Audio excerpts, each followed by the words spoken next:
ती शांत करू. पण सर नाशिकमध्ये तर जिल्हाध्यक्षांच्या गाडीचा पाठलाग करावा लागला. उमेदवारी आहे ती लगेच दिली जाते, त्यामुळे कुठेतरी हा मोठ्या प्रमाणात आरोप होताना नाही, काही ठिकाणी आम्ही कधीच जिंकू शकत नाही, काही ठिकाणी कधीच जिंकलो नाही. आता नाशिकमध्ये 18-20 वॉर्ड असे आहेत ज्या ठिकाणी कधीच भाजपा जिंकली नाही आहे. ज्या ठिकाणी आम्ही जिंकत नाही आहे त्या ठिकाणी 51% लढाई जिंकण्याकरता काही पक्षप्रवेश करावे लागले. शेवटी जो जीता वो सिकंदर. आणि त्यामुळं ज्या ठिकाणी भाजपाचा ओरिजिनल कार्यकर्ता जिंकू शकतो त्या ठिकाणी मात्र कुठेही असे प्रयोग झाले नाही किंवा असं आपण कुठेही केलं नाही. ज्या ठिकाणी मात्र थोडं आम्ही कमी आहोत त्या ठिकाणी मात्र ॲडिशन केलेले आहेत, त्यामुळं काही नवीन उमेदवाराला सीट गेले आहेत.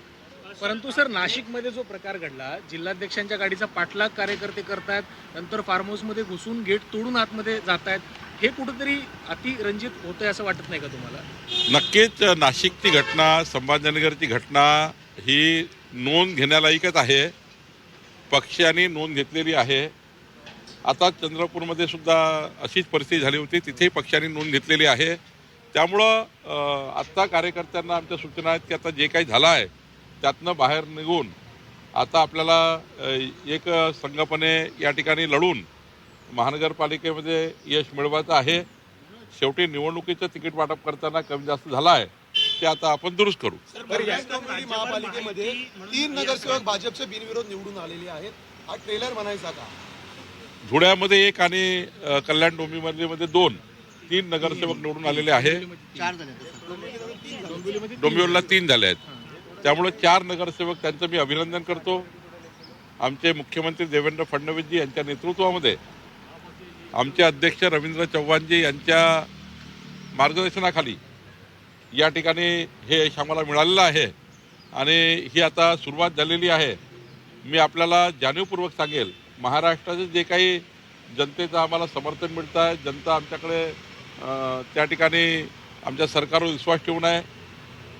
डबल इंजिन सरकारच आमच्या शहराचा विकास करू शकतं.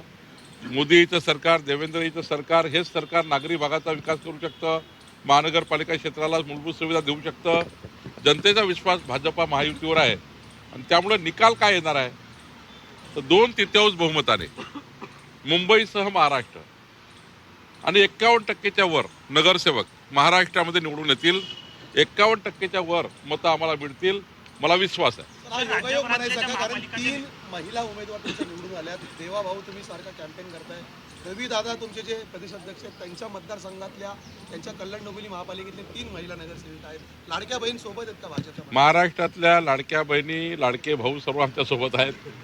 शेतकरी सोबत आहे आणि जनतेचा विश्वास आहे. आणि जनता आता टोमण्यावर विश्वास ठेवत नाही. आता जनता विकासावर विश्वास ठेवतं.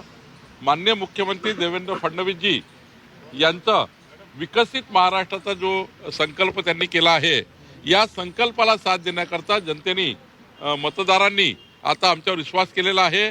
निश्चितपणे जनतेचा आणि मतदाराचा विश्वास आम्ही पुढे नेऊ आणि मला वाटतं की निकालाच्या दिवशी हा प्रचंड मोठा विजय आपल्याला दिसेल. महाराष्ट्रात भाजपा महायुती प्रचंड शक्तीने आतापर्यंत महाराष्ट्रामध्ये भाजपाला जेवढं मोठं बहुमत मिळालं नाही त्यापेक्षा मोठं बहुमत यावेळी मिळेल. सर, राज्यातल्या ज्या महापालिका निवडणुका होत आहेत त्या ठिकाणी भाजप आणि शिवसेनेची युती होईल असं सांगण्यात आलं होतं, परंतु अनेक ठिकाणी युती तुटलेली आहे.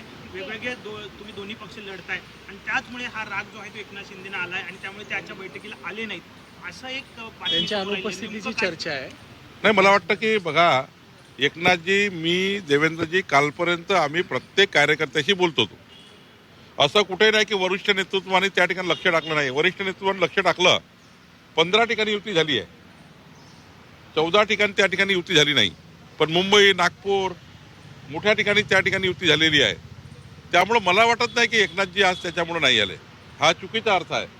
कल्याण डोंबिवली युती झाली आहे, ठाण्यामध्ये आहेत, मुंबईमध्ये आहेत, महत्त्वाच्या शहरात पुण्यामध्ये. आज बघा, माझं म्हणणं एवढंच आहे की आजच्या बैठकीत, आजच्या एकनाथजी न येण्याचा या युतीचा काही संबंध नाही. माननीय स्वतः एकनाथजी शिंदेसाहेब प्रत्येक युतीच्या बैठकीत इन्व्हॉल्व झाले होते. काही ठिकाणी आम्ही आता संभाजीनगरला मी स्वतः या ठिकाणी संजय शिरसाटच्या घरी जाऊन बसलो होतो. नाही जमलं. नंतर परभणीमध्ये आम्ही चर्चा केली. प्रत्येक ठिकाणी चर्चा केली. अमरावतीमध्ये शेवटच्या स्टेजला युती तुटली, अकोल्याला असंच झालं. त्यामुळं काही ठिकाणी असं नाही आहे की आम्ही प्रयत्न नाही केला. आम्ही 100% युती व्हावी हाच प्रयत्न केला आहे. एकनाथजींनी केला, आम्ही केला, देवेंद्रजींनी केला. आणि त्यामुळं काही ठिकाणी तिथल्या लोकल त्या ठिकाणी वादविवादामुळे, म्हणजे शिवसेनेचे कार्यकर्ते असतील की भाजपचे असतील, लोकल वादविवादामुळे काही ठिकाणी झाला नाही, ते मात्र खरं आहे. मंत्री प्रताप सरनाईक म्हणतात की मीरा भाईंदरमध्ये आमची फसवणूक झाली. सरनाईक म्हणतात भाजपनं आमची फसवणूक केली. भाजपने फसवणूक केली असं मला आता बोलून गेले. मीरा नाही, शिरसाट साहेबाकडे मी स्वतः येऊन आलो, त्यांच्या घरी गेलो. नंतर मात्र मी नागपूरला आल्यानंतर मग आमचे अतुल सावेजी चर्चा करत होते. पुढं त्या ठिकाणी फार चर्चा पुढं गेली नाही. मीरा भाईंदरमध्ये चर्चा सुरू होती, मात्र त्या ठिकाणी पुढं त्या ठिकाणी लोकल कार्यकर्त्याच्या आपसातल्या वादामुळं कधी कधी त्या ठिकाणी आमची इच्छा असूनही, म्हणजे माननीय एकनाथजीची, आमची, देवेंद्रजींची, सर्वांची इच्छा असूनही आणि आम्ही आग्रह धरूनही काही ठिकाणी मात्र लोकल कार्यकर्त्याचे आग्रह याचा त्या ठिकाणी वेळेवर तिथे काही ठिकाणी युती झाली नाही.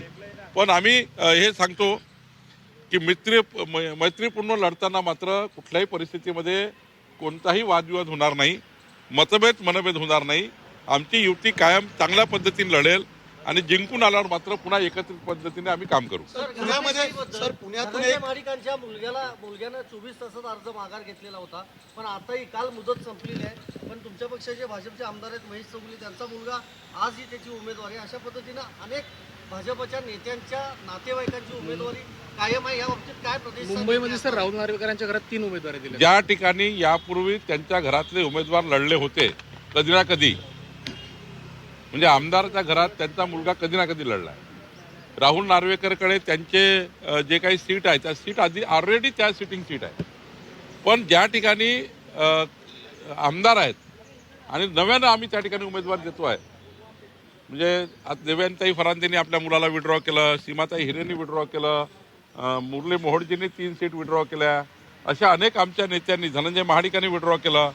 त्यामुळं पक्षादेश ऐकला.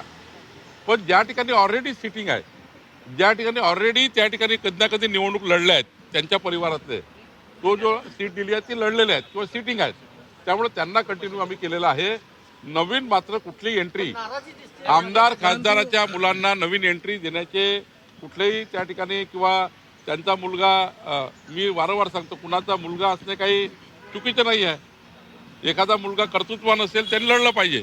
पण तरी आम्ही पायंडा पाडला की जुन्या काळात जे लोक सिटिंग आहे किंवा जुन्या काळात निवडणूक लढले पण हरले, असेही काही उमेदवार आम्ही दिलेले आहेत. पण नवीन मात्र एंट्री झाली नाही. पण सर, विद्या ठाकूर यांचा जो मुलगा आहे दीपक ठाकूर, नाही, घराणेशाहीच्या विरुद्ध, कारण विड्रॉ केले ना, आम्ही लढलोच नाही. आता आम्ही बऱ्यापैकी लोक विड्रॉ झाले आहेत. आमदार खासदारांनी त्या ठिकाणी आपल्या परिवारातल्या लोकांना विड्रॉ केला आहे. माझं एवढंच म्हणणं आहे की ज्या ठिकाणी यापूर्वी लढलेले आहेत, नार्वेकरींचा विषय, नार्वेकरींच्या परिवारामध्ये यापूर्वी 3 सीट त्या ठिकाणी नगरसेवक होते, त्यामुळे त्यांनी तर सिटिंग आहे, सिटिंग गेटिंगला काही प्रॉब्लेम नाही आहे. पण नवीन मात्र एंट्री आम्ही थांबवलेली आहे. पण गोरेगाव मध्ये विद्या ठाकूर यांचा मुलगा हा सिटिंग होता, दीपक ठाकूर, त्यांचा हा पत्ता कट झालेला दिसतोय. काही ठिकाणी आमदार खासदारांनी स्वतःच त्या ठिकाणी मुलांना विड्रॉ केलं. जसं नागपूरमध्ये कृष्णा खोपडे जे आहेत, त्यांचा मुलगा लढणार होते, नाही दिली सीट त्यांनी. काही ठिकाणी चांगले आग्रह होते. मी त्या ठिकाणी 50 उदाहरण महाराष्ट्रात देऊ शकतो.